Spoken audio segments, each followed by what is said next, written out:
అందరూ దాదాపుగా ఏమంటున్నారు అనంటే, వాళ్ళు తాళం యేసుకొని ఎళ్ళిపోతున్నారు. వాళ్ళు రీసెంట్‌గానే ఆ ఇంటికొచ్చిర్రట.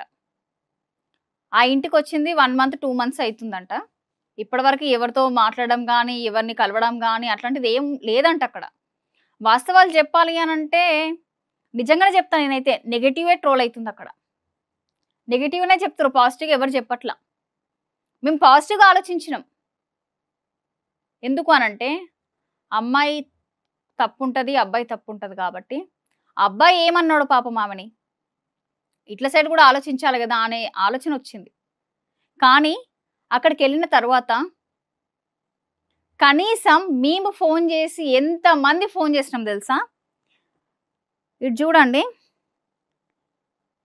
10:30 నుంచి ఫోన్లు జేసుకుంటా 12:30 వరకు ఫోన్లు గొట్టినాం.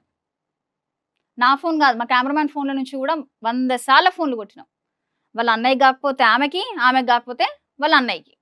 సౌందర్యకి ఇంకా వాళ్ళ అన్నయ్యకి. ఎంత గొట్టినా కాల్ లిఫ్ట్ చేయలేరు. మెసేజ్‌లు గూడా పెట్టినా. సో, మేమిట్లా వచ్చినాము. కొంచెం మీరు ఫోన్ లిఫ్ట్ జేయండి అని రిక్వెస్ట్ కూడా పెట్టినాం. ఎందుకు అనంటే, ఆ అమ్మాయి గురించి తెలుసుకోవాలని వచ్చినాం. మరి కనీసం దానికి రెస్పాండ్ అవ్వాలి గదా! మీరు తప్పు చేయలేదు. ఓకే. తప్పనేది ఖచ్చితంగా జరుగుతుంది. సో, ఆ తప్పుని మీరు నేను తప్పు చెయ్యలేదు. నేను కరెక్ట్‌గానే ఉన్నాను.